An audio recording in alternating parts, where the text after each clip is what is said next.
Baie Sondae staan ek hier voor en dan kyk ek mense inkom en dan kom maar vreemde mense in.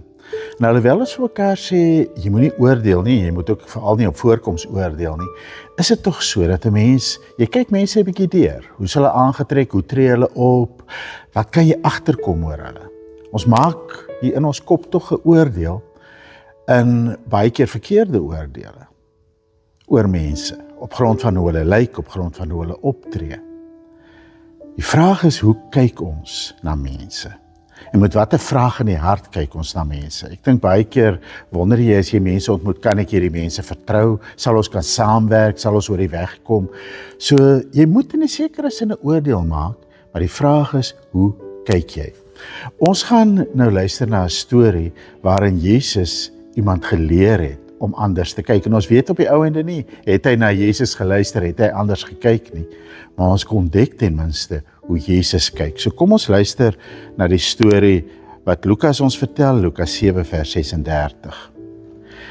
Een van die fariseërs het hom genooi om by hom te kom eet. Hy het die fariseër se huis binne gegaan en vir ete aangeleen. En kyk, daar was 'n sondige vrou in die dorp wat gehoor het dat hy in die fariseër se huis gaan eet het. Sy het 'n albasterfles vol reukolie gevat en agter Jesus by sy voete gaan staan. Sy het gehuil en begin om sy voete met haar trane nat te maak. Sy het sy voete met haar hare afgedroog, dit gesoen en met reukolie ingevryf. Toe die fariseër wat hom uitgenooi het dit sien, het hy in sy hart gedink, as hierdie man 'n profeet was, sou hy tog geweet het wie dit is wat hom aanraak en wat 'n soort vrou sy is, dat sy 'n sondige vrou is. Maar Jesus het vir hom gesê, Simon, ek het iets om vir jou te sê. Sê maar, meester, antwoord hy. 2 mense was by 'n sekere geldskieter in die skuld. Die een het 500 denarius geskuld en die ander 50. Omdat hulle hom nie kan terugbetaal nie, het hy albei sy skuld kwytgeskeld. Wie van hulle sal hom dan die meeste lief hê? Simon het geantwoord, ek veronderstel die een vir wie hy die meeste kwytgeskeld het. En Jesus sê vir hom, jy het reg geoordeel. Toe het hy omgedraai na die vrou en vir Simon gesê, sien jy hierdie vrou? Toe ek by jou huis ingestap het jy nie eers vir my water vir my voete gegee nie, maar sy het my voete met haar trane nat gemaak en met haar hare afgedroog. Jy het my nie 'n soen gegee nie, maar sy het vandat ek hier aangekom het, nie opgehou om my voete te soen nie. Jy het my kop nie met olyfolie gesalf nie, maar sy het my voete met reukolie ingevryf. Daarom sê ek vir jou, haar sondes, en dit was baie, is vergewe, omdat sy baie liefde betoon het. Maar die een vir wie min vergewe word, het min liefde. En vir haar het hy gesê, jou sondes is vergewe. Toe begin die mense wat aangeleen het, vir ete onder mekaar sê, wie is hierdie man dat hy self sondes vergewe? Maar Jesus het vir die vrou gesê, jou geloof het jou gered, gaan in vrede. Simon die fariseër nooi vir Jesus. Maar is duidelik, hy nooi nie vir Jesus om gasvry teenoor hom te wees nie. Trouwens, hy bewys nie aan hom die basiese tekens van gasvryheid, wat in daardie tyd gangbaar is nie. Hy groet hom nie ordentlik nie, hy was nie sy voete nie, hy salf nie sy kop nie. Alles wat jy vir 'n spesiale gas sou doen Simon nie vir Jesus nie. Want hy nooi nie vir Jesus om met hom te kuier nie. Hy nooi vir Jesus om hom deur te kyk. En dis 'n belangrike deel van hierdie verhaal. Hoe kyk Simon na Jesus? Maar dan is daar 'n onderbreking. 'n Vrou wat gehoor het dat Jesus daar was, kom binne en dan doen sy iets ongehoords. So sy gate crash as dit ware die ete. Sy kom ongenooi daar binne. Sy kom bloot omdat sy gehoor het van Jesus, maar sy dink sy sal by Jesus aanvaar word.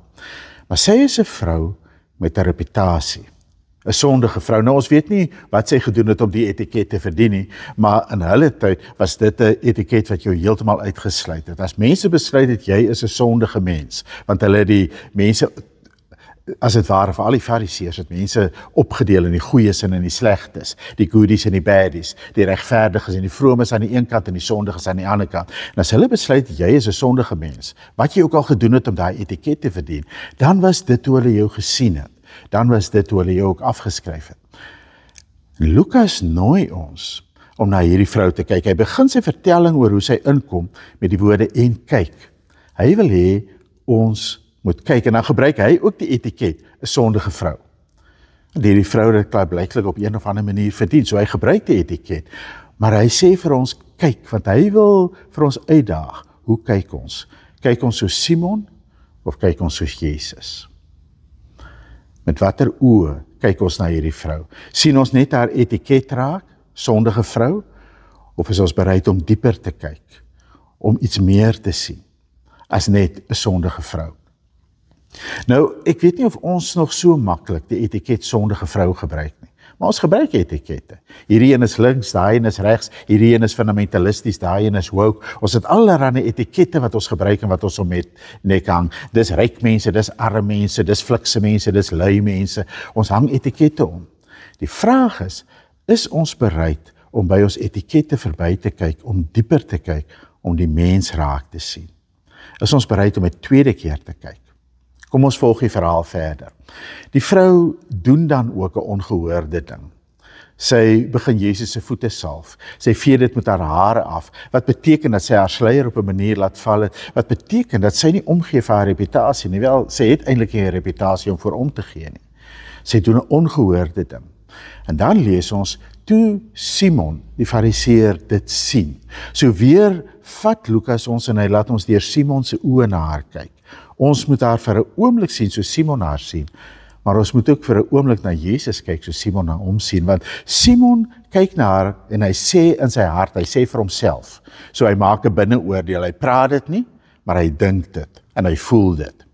En hy sê maar, as Jesus 'n profeet was, dan sou hy mos geweet het wat 'n soort vrou nou aan hom vat. So Jesus word hier gediskwalifiseer om een van twee redes. Die een moontlikheid is, Jesus kom nie agter sy se sondige vrou nie. Dan is hy nie 'n profeet nie, want hy kan nie reg oordeel oor mense nie. Hy kan nie die vrou in die regte hokkie plaas en haar behandel soos 'n sondaar nie. Of nog erger dalk, Jesus weet sy is 'n sondige vrou, maar hy laat toe dat sy aan hom vat. En dan is hy ook nie 'n profeet nie, want 'n profeet sal mos nou nie so 'n vrou aan hom vat nie. So Simon skryf die vrou af, hy oordeel die vrou, maar hy oordeel ook vir Jesus. Sy manier van kyk om hierdie vrou die etiket om te hang, maak dat hy nie bereid is om aan Jesus die etiket van profeet te gee nie. Hy skryf haar af en hy skryf vir Jesus af, op grond van hoe hy kyk. En dis presies op daardie punt dat Jesus hom dan uitdaag. Jesus vertel vir hom die verhaal van 'n persoon wat geld geleen het, twee persone wat by 'n geldskieter geld geleen het. En die een het 'n bietjie geleen en die een het baie geleen. En die een wat 'n bietjie geleen het, is met ander woorde effens in die skuld. Die een wat baie geleen het, is baie in die skuld, maar nie een van die twee kan betaal nie. En die geldskieter doen dan 'n ongehoorde ding, hy skryf die skuld af. En dan vra Jesus vir Simon, wie sal die dankbaarste wees? Wie sal die meeste liefde bewys? Die een wat 'n bietjie skuld afgeskryf het, of die een wat baie skuld afgeskryf het? En Simon sê, wel, ek skat die een wat baie skuld afgeskryf het. Vir wie baie skuld afgeskryf is, die een wat die grootste genade ervaar het, kan jy amper sê, die grootste vryspraak ervaar het. Jesus sê dan vir hom, jy het reg geoordeel. Dis nou 'n interessante ding, dat Simon, as hy na die storie kyk, reg kan oordeel, maar dat hy duidelik nie dink daar's 'n verband tussen die storie en dit wat hy sopas met die vrou gedoen het nie. Hy kan in die teorie, kan hy reg oordeel, maar in die praktyk loop sy oordeel mis, omdat hy nie mense raak sien nie. En miskien is dit juist sy kopdenke, wat maak dat hy nie reg sien nie. Jesus sê vir hom, jy het reg geoordeel. En dan draai Jesus van Simon af na die vrou, en hy vra vir Simon, sien jy hierdie vrou? Sien jy hierdie vrou? Die realiteit is dat, as ek Simon was, sou ek gesê het, natuurlik sien ek haar. Liewe Ade, ek kan haar nie miskyk nie. Sy kom hier in, sy gatecrash die ete, sy doen 'n ongehoorde ding. Ek weet presies wie sy is, ek sien haar. Simon dink Jesus sien nie die vrou nie. Hy sien haar nie vir wie sy is nie. Hy sien nie haar nie vir die sondige mens wat sy is nie. Maar Jesus bedoel iets anders. Sien jy hierdie vrou? Sien jy hierdie mens? Sien jy dat sy meer is as net 'n sondaar? Ja, haar sonde is baie. Maar sy is 'n mens wat weet, sy is vergewe. En sy is 'n mens wat lief het, omdat sy vergewe is. Sy is 'n mens wat iets doen, iets ongehoords doen, iets uitspattigs doen, wat grense deurbreek, omdat sy so verskriklik lief het, omdat sy so groot genade aanvaar het, omdat sy geseën het. Sien haar met ander oë. En ons weet nie of Simon toe dieper gekyk het nie, ons hoor nie wat Simon se reaksie is nie. Ons hoor verder net wat gebeur tussen Jesus en die vrou. Hy sê vir haar, jy is vergewe. Hy sê vir haar, gaan, jou geloof het jou gered. En haar geloof is 'n eenvoudige ding. Dis nie een of ander korrekte teologiese standpunt nie. Dis nie dat sy aan die regte groep behoort of al die regte dinge doen nie. Dis dat sy Jesus vertrou het om as sy vir hom liefde kom bewys, om sy liefde te ontvang. Omdat sy Jesus vertrou het om haar raak te sien. Die vraag is, kan Simon soos Jesus na haar kyk? Die vraag is, kan ons soos Jesus kyk? Is ons bereid om by ons eerste oordeel verby te kyk en weer te kyk en dieper te kyk? Dit is wat respek is. Die woord respek beteken letterlik om weer te kyk. Die spek kom van dieselfde woord wat die Engelse spectacle vandaan kom, met ander woorde om te sien, van die Latynse woord vir sien, en die ree beteken om weer te kyk. Almal van ons maak vinnige oordeele. Almal van ons maak onmiddellik 'n prentjie van wie 'n mens is, op grond van wat ons gehoor het, op grond van wat ons sien. Die vraag is, ons bereid om weer te kyk, totdat ons die volle mens raak sien. Die sonde raak sien, ja, maar ook die geloof, maar ook die liefde in hierdie vrou se kyk. Of ons sien 'n mens in terme van hulle rol, in terme van hulle optrede, in terme van hulle standpunte, is ons bereid om dieper te kyk en soos Jesus die mens raak te sien. Maar die tweede vraag is, hoe kyk ons na Jesus? Kyk ons na Jesus soos Simon, wat ons al wil toets, is hy 'n profeet, meng hy met die regte mense, is hy in die regte geselskap?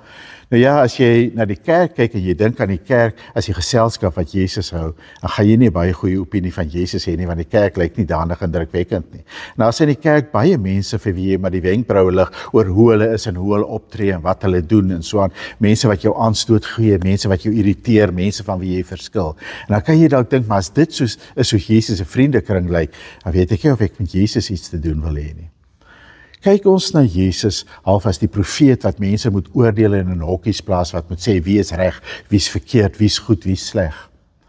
Of kyk ons na Jesus as die een wat mense raak sien, wat met genade na mense kyk, wat met vergifnis na mense kyk, wat mense se geloof, hulle vertroue in hom raak sien, en wat sê dis eintlik al wat nodig is. Kyk ons na Jesus as 'n genadige Here, as 'n liefdevolle verlosser. Sien ons Jesus vir wie hy is. Want as ons Jesus sien vir wie hy is, sal ons ook anders kyk na mense. Dan sal ek met elke mens, met wie ek dit doen, net sê, ek moet by my oordeel van jou verby kyk, en ek moet na jou kyk, totdat ek jou sien, deur Jesus se oë. Kom ons bid, dat Jesus ons oë so sal verhelder. Ontvang die seën van die Here. Mag die genade van ons Here Jesus Christus jou oë skoon was, sodat jy genadig kyk na ander mense. Mag die liefde van God ons Vader jou hart verander, sodat jy met 'n hart vol liefde kyk na ander. En mag die gemeenskap van die Heilige Gees jou so in verwondering bring daaroor dat God 'n verhouding met jou het, dat jy ook verhouding sal bou met die ander mense wat God deur sy Gees ingetrek het in sy geloofsgemeenskap. Amen.